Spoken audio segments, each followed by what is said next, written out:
Le rapport de Louis Gallois va-t-il prendre le chemin de beaucoup de ses prédécesseurs, c'est-à-dire directement la benne? Le gouvernement s'emploie à enterrer explicitement les pistes envisagées par le commissaire à l'investissement, Nicolas. Il faut reconnaître que les mots sont sans équivoque et puis signés du président de la République quand même. Il nous dit très clairement, ce rapport n'engage que son auteur, le rapport Gallois, Louis Gallois.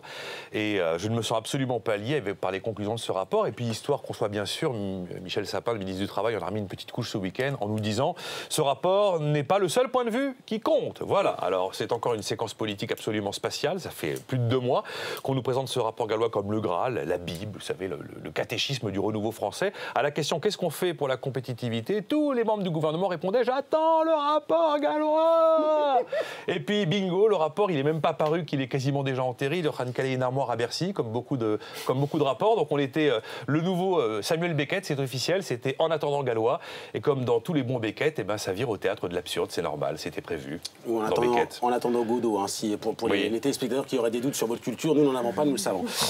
Pourquoi ce rapport? Vous disiez porté au nu pendant des mois, document en gratin désormais. Parce qu'il défend des choses que le gouvernement n'a pas envie de faire. Principalement le choc de compétitivité à 30 milliards. Et évidemment, ça supposait d'augmenter massivement le triptyque TVA, CSG, taxe écolo.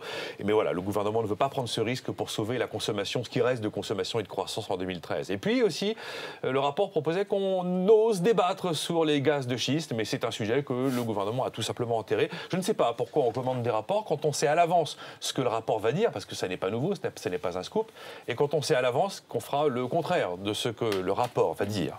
Alors pour sortir du sujet compétitivité, prix et coût du travail, Jean-Marc Ayrault veut un groupe de travail sur la compétitivité hors prix. Alors c'est très bien, c'est un sujet absolument essentiel, mais attention, c'est un sujet hyper complexe. C'est un écosystème, la compétitivité hors prix. C'est pas un groupe de travail qui va trouver la solution. Parce que ça dépasse la problématique de l'innovation et la problématique de la qualité du produit. La compétitivité hors prix, c'est comment j'attire le capital, comment je redéfinis de nouvelles règles pour le marché du travail, comment je revois les relations sociales dans l'entreprise, comment le gouvernement fait pour que les dépenses publiques soient plus efficaces. Comment est-ce que l'on réforme le système éducatif? Voilà, c'est tout un ensemble de choses. Mais pour relever le défi de la compétitivité hors prix, il est impératif de restaurer les marges des entreprises et donc d'ajuster par les coûts. En réalité, la compétitivité prix et la compétitivité hors prix sont 2 sujets totalement liés.